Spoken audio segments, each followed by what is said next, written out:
अस्सलामुअलैकुम, कैसे हैं आप सब। उम्मीद है कि सब ठीक होंगे और अपनी फैमिलीज़ के साथ सेफ होंगे। अल्हम्दुलिल्लाह मैं भी बिल्कुल ठीक हूँ। आप सबकी सपोर्ट और दुआओं का बहुत बहुत शुक्रिया। वैसे तो ये भिगोड़ी मिंटो फैमिली कभी भी मेरा टॉपिक नहीं रही, क्योंकि मैं इन पर वीडियोज़ बना के अपना टाइम ज़ाया नहीं करना चाहती। लेकिन क्योंकि अब पाकिस्तान की इज़्ज़त का और वक़ार की बात है, और फिर इंडोनेशियन अवाम की भी इज़्ज़त और वक़ार की बात है, तो मैं इस टॉपिक को लेकर चल रही हूँ। लोगों की भरपूर जो है डिमांड होती है कि इन पे वीडियोस बनाएं और इनको एक्सपोज करें। आज इनका बहुत बड़ा झूठ पकड़ा है, वो झूठ मैं आज आपके सामने रखने वाली हूँ। किस तरह इन्होंने ना सिर्फ पाकिस्तान को बदनाम कर रहे हैं वहाँ पे बैठ के, बल्कि इंडोनेशियन जो अवाम है वहाँ के लोगों को भी ये बदनाम कर रहे हैं। तो वीडियो को आपने स्किप नहीं करना, चैनल को करना है सब्सक्राइब, वीडियो को लाइक और शेयर करना ना भूलिएगा। तो बात दरअसल ये है कि जब से ये यहाँ से गए हैं, पहले जिन्होंने एक रूम लिया, उस रूम में इन्होंने तकरीबन 24 घंटे शायद गुजारे होंगे या 48 आवर्स, और फिर इन्होंने एक ये घर लिया जिसमें ये अभी रह रहे हैं। अच्छा, ये घर इनको इजीली मिल गया था, इसमें इनको पहले से पता था, कैमराज लगे हुए हैं, सब कुछ लगे हुए हैं। लेकिन क्योंकि कुएँ के मेंढक हैं, कभी कुएँ से निकले नहीं हैं, कभी सिटीज़ में, पाकिस्तान में सिटीज़ में कभी फिरे हो, तो इनको पता हो कि ये तमाम फैसिलिटीज़ जो हैं पाकिस्तान में भी मौजूद हैं। पाकिस्तान के जो बड़े शहर हैं उनकी हाउसिंग सोसाइटीज़ में ये तमाम फैसिलिटीज़ मौजूद हैं, ठीक है। लेकिन जाहिलों को कभी जाहिल लोग घूमे हों, कभी इधर उधर नज़रें दौड़ाई हों अपने मुल्क में, कभी फिरे हों। आप जाओ ना कराची में जाओ, उधर जाके डिफेंस में ले लो, क्लिफ्टन में ले लो, इसी तरह के आपको मिल जाएंगे वहाँ पे क्या कहते हैं पोर्शन, आपको बिल्डिंग्स में भी मिल जाएंगे, घर भी मिल जाएंगे, सब कुछ मिलता है। इस्लामाबाद जाओ, वहाँ पे ले लो, ठीक है। लेकिन जी नहीं, यहाँ पे सीधे वहाँ से गांव से पिंड से उठ के इंडोनेशिया आ गए, और इंडोनेशिया में इन्होंने देखा तो इन्हें लगा कि बस यही सब कुछ है, दुनिया तो ये खूबसूरत है, पाकिस्तान में तो कुछ रखा नहीं है। और पाकिस्तानी अवाम को वहाँ पे जलाना शुरू कर दिया, और ये कह के मुखातब किया बड़के मारी कि आवन जो फलाने निगाने हो, ये वो उधर उत्थे पे हो, गाँव में पिंड में इस तरह की ऊट पटांग बातें की। तो अब क्या है कि जी 2 दिन इन्होंने सुकून से गुजारे हैं, या 1-1.5 दिन। तो तीसरे दिन इन्होंने टाइटल लगा दिया शाला प्रदेश में कोई ना रुले, इस तरह का कुछ इमोशनल टाइप का जो टाइटल लगा दिया, ताकि अवाम भागी भागी आए और देखे कि ओए होए होए मिंटो फैमिली की जान पे कितना बड़ा जुल्म हो गया। वही वीडियो देख के तो मैंने इन पे वीडियो बनाई थी, क्योंकि मुझे पता है कि ये बड़े झूठे और मकार हैं। मैं तो इनको पुराना जानती हूँ, जब से इन्होंने चैनल शुरू किया था, तब से जब ये जॉब करते थे। तो जिन्होंने सरकारी नौकरी की कदर नहीं की, अपने मुल्क की कदर नहीं की, तो ये किस चीज़ की कदर करेंगे। ये भिगोड़े हैं, भिगोड़ों की तरह इसी तरह घूमते फिरते रहेंगे, हर तरफ से मुंह काला करवा के वापस जिथों दिखोती उत्थे आण खलोती वाला इनका सीन होना है। और अब वहाँ पे देखें, इन्होंने जब भी मकान लिया जाता है ना, तो डीलर्स के ज़रिए से मकान लिया जाता है, घर लिया जाए, चाहे आप पोर्शन ले रहे हो, बिल्डिंग में ले रहे हो, ठीक है, फ्लैट्स जो होते हैं, तो आप उन्हीं के ज़रिए से लेते हो, ठीक है। फिर आप 3 मंथ का डिपॉजिट देते हो, 2 मंथ का देते हो, जिस तरह की अगलों का रूल होता है उस हिसाब से चलना पड़ता है। फिर आपका एग्रीमेंट होता है कि 6 मंथ का है, 1 साल का है, आपने कितने मतलब रखना है, कितने दिन, आपने कितने माह रहना है, तो वो होता है। वो फिर पेपर साइन होते हैं, और इस तरह करके ये सारे सिस्टम होता है। लेकिन ये एक मुँह उठा के कभी इधर जा रहे हैं, कभी उधर जा रहे हैं, कभी इधर बाइक भगा रहे हैं, कभी उधर भगा रहे हैं, और फिर अचानक से बाहर बैठ गए जी हमें तो निकाल रहे हैं। और फिर वो जिशान की वाइफ आती है, जिशान साहब अपनी मस्ती में, उनको पता है कि ये ड्रामा है, ये स्क्रिप्टेड है, तो उसके साथ फिर लूर लूर घूमते हैं। वो भी घूम के शाम तक वो घूम के वापस आ जाते हैं। दूसरे दिन फिर जी वो तो उन्होंने हमारी वीडियो देख ली, उनको तो तरस आ गया, उन्होंने पता नहीं कमेंट्स पढ़ लिए हैं ये या वो, तो भाई अब जो है ना ख़तरा टल गया, अब हमें वो रहने दे रहे हैं, अब हमें वो कुछ नहीं कह रहे। झूठ झूठ पे झूठ।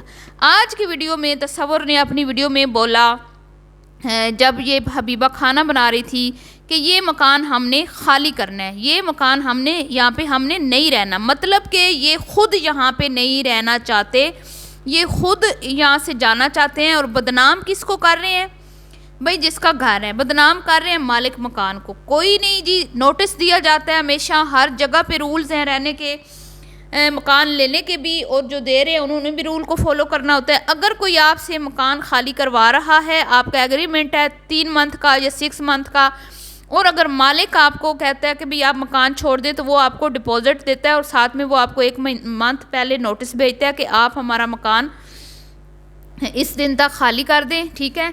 और आप अपना डिपॉजिट जो है वो वापस ले लें। और अगर जो रेंट पे रह रहे हैं उन्होंने इमरजेंसी में खाली करना होता है तो फिर मालिक मकान डिपॉजिट के पैसे बिल्कुल भी वापस नहीं करता। तो ये होते हैं रूल्स। लेकिन इन लोगों ने ट्रक की बत्ती के पीछे को लोगों को लगाया हुआ है। सुबह ये उठते हैं, मकान ढूंढने निकल पड़ते हैं, क्योंकि इनके पास और कोई कंटेंट नहीं है। वहाँ पे जाके ये क्या दिखाएंगे, ठीक है, वहाँ पे कुछ भी नहीं है दिखाने का। इससे बेहतर था ये इस्लामाबाद चले जाते, वहाँ पे अच्छी सी हाउसिंग सोसाइटी में, गुलबर्ग में या बैरिया में, ये इसी तरह के किसी अच्छी सी सोसाइटी में एक अच्छा सा फ्लैट ले लेते या मकान ले लेते, घर ले लेते। 40-50 हज़ार रेंट होना था, कितना रेंट होना था, वहाँ पे अपना सामान भी रख सकते थे। पाकिस्तान में तो आप अपना सामान भी इजीली शिफ्ट कर सकते हो और आप वहाँ पे आपकी बिलोंगिंग भी अच्छी हो जाती, बच्चे भी वहाँ पे एडमिशन हो जाता। लेकिन यहाँ पे ये जानबूझ के आए हैं, जानबूझ के यहाँ पे आए हैं, कोई ये ना पे सेटल होने आए हैं ना कोई, ये सारा ड्रामा है। ये अभी यहाँ पे ये कह रहा है कि भाई हम लोग ये मकान खाली कर देंगे, और इल्ज़ाम किस पे लगा रहा है, मालिक मकान पे। दूसरी वीडियो में ये सारा दिन मकान ढूंढते रहे, और अभी कभी कहते हैं 1 मंथ के लिए लेना है, कभी कहते हैं 3 मंथ के लिए लेना है, कभी कुछ कभी कुछ। और एक बार इसने ये भी बोला है कि भाई अब हम किसी को पैसे दे के तो अच्छी सी लोकेशन पे मकान लेंगे, थोड़े से पैसे हमारे लग जाएंगे, लेकिन वो बंदा हमें अच्छा सा मकान जो है वो ढूंढ के देगा, क्योंकि हमने लॉन्ग टर्म के लिए यहाँ पर रहना है। रोज़ाना नई स्टेटमेंट, रोज़ाना नई बात, रोज़ाना नई एक कहानी। दूसरी तरफ जो इसकी वाइफ है वो लोगों को बता रही है कि भाई इस स्कूल में जो है बच्चों को एडमिशन करवाना है। पहली बात तो ये कि अभी तो तुम लोग इस घर में रहना ही नहीं चाहते, तुम लोग तो किसी और एरिया में शिफ्ट होना चाहते हो। तुम लोग रोज़ाना लूर लूर फिरते हो, घर ढूंढ रहे हो। आज तीसरा चौथा दिन है, तुम लोगों ने यही ड्रामा रचाया हुआ है कि भाई हम यहाँ से दूसरी जगह पे शिफ्ट हो रहे हैं, हमें यहाँ पे रहने नहीं दे रहे। कितना तुम लोगों ने इंडोनेशियन अवाम को बदनाम किया, कितना हम लोगों ने उसको बुरा भला बोला कि भाई ये क्या बात हुई कि रातों रात कह रही है कि निकल जाओ, हमारा मकान खाली कर दो, बेचारे परदेश में कहाँ जाएंगे। इतने ये झूठे और मकार है मियाँ बीवी। अब इसकी बीवी कहती है मैंने एडमिशन करवाना है, जबकि मेरी मालूमात एडमिशन तुम लोग इधर कैसे करवा सकते हो, तुम लोगों ने तो कहीं और शिफ्ट होना है। एक ये झूठ, दूसरा ये झूठ कि मुझे जो मेरी मालूमात के मुताबिक मुझे मेरे सब्सक्राइबर्स ने बताया, जो उनका कोई एक्सपीरियंस होगा तो उन्होंने मुझे बताया, या फिर वो वहाँ पे रहते हैं, कि इंडोनेशिया में जब तक आपकी जो फार्मेलिटी होती है, ठीक है, आपके कागज़ वगैरह वहाँ पे नहीं बनते, आपके तमाम फॉर्मेलिटीज़ वहाँ पे पूरी नहीं होती, वहाँ आप रहने मतलब जब तक आप पक्के वहाँ के नहीं रहने वाले बनते, सिटीज़न क्या होता है, शरीयत आपको नहीं मिलती, तब तक आपके बच्चों का वहाँ पे एडमिशन नहीं हो सकता। ये मुझे मेरी मालूमात के मुताबिक जो है मुझे ये बताया गया है, क्योंकि मेरा कोई ख़ुद का एक्सपीरियंस नहीं है। तो मुझे मेरे सब्सक्राइबर्स ने ये बताया कि जब तक आपकी वहाँ पे शरीयत आपको नहीं मिल जाती, ठीक है, तब तक आपको बच्चों को एडमिशन आप नहीं करवा सकते। लेकिन हबीबा ने एक वीडियो इस टॉपिक पे भी बना दी, और आज की वीडियो में भी बोल दिया कि यहाँ पे बच्चों को एडमिशन करवाना है। बीबी तू तो अभी ये डिसाइड नहीं कर पा रही कि तूने इधर रहना है कि नहीं। तू कहती है कि भाई हम यूट्यूबर हैं, हमारा सुबह माइंड और होता है, शाम और होता है, हो सकता है कि हम इधर हैं आज तो कल कहीं हम और हो।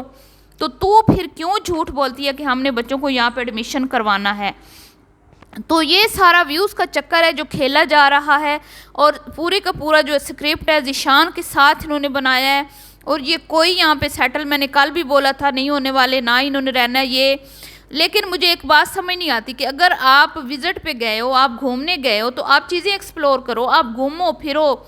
इंडोनेशिया में आप जिस सिटी में रह रहे हो वहाँ पे जाओ, शॉपिंग मॉल्स फिरो, मतलब कुछ दिखाओ देखने वालों को, कुछ कंटेंट तो दो ना, कोई अच्छा कंटेंट तो बनाओ ना वहाँ पे रह के, ताकि अगर तुम 3 महीने 6 महीने भी रह के आते हो तो कम से कम तुम्हारी वीडियोस तो जो तुम अपलोड पब्लिक कर रहे हो वो तो इस काबिल हो ना कि तुम कह सको कि हम वहाँ पे गए थे और ये चीज़ें हमने एक्सप्लोर की हैं, ये विज़िट, ये एरियाज़ हमने विज़िट किए हैं।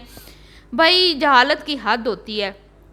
ये कुएं का मेंढक, इसको ज़रा भी नहीं पता। ये कराची गया था, मुझे उस टाइम ही पता चल गया था कि वो कहते हैं ना इन तिलों में कोई तेल नहीं है, ठीक है। तो ये ऐसे लोग हैं। वहाँ पे ये जाइलों की तरह इधर उधर घूमते रहे, ना इन्होंने कोई कहीं पे अच्छी जगह स्टे किया, ना इनको पता था कि हमने कौन से मॉल में जाना है। वहाँ पे भी अजीब अजीब छोटे छोटे से बाज़ारों में ये फिरते रहे, छोटे बाज़ारों में भी फिरते। लेकिन आप अच्छी अच्छी जगहें तो दिखाएं ना। अगर आप गए हो कराची तो फिर आप ये नारायण का गान गए, वहाँ भी ऐसे भगोड़ों चले, वहाँ फिर भी कुछ बेहतर था। तो इस तरह इनके जो मामलात हैं वो चल रहे हैं। लोगों को ट्रक की बत्ती के पीछे लगाया हुआ है, कभी कुछ, और देखने वाले खुशी खुशी बेवकूफ़ बन रहे हैं। और जब हम वीडियो बना के इनको एक्सपोज करते हैं तो उल्टे हमें आके कहते हैं आप इनको क्यों बुरा भला बोल रहे हो। तो हम बुरा भला इसलिए बोल रहे हैं, ना सिर्फ ये पाकिस्तान को वहाँ पे बदनाम कर रहे हैं, बल्कि वहाँ की आवाम को भी बदनाम कर रहे हैं, ताकि जो लोग वहाँ पे जाना भी चाहते हैं वो भी ये फील करे कि भाई इंडोनेशियन तो आवाम बड़ी वो है, अच्छी नहीं है। तो ये थी जी आज की वीडियो पसंद आई हो तो लाइक शेयर कीजिएगा। मिलती हूँ नेक्स्ट वीडियो में। अल्लाह हाफिज़।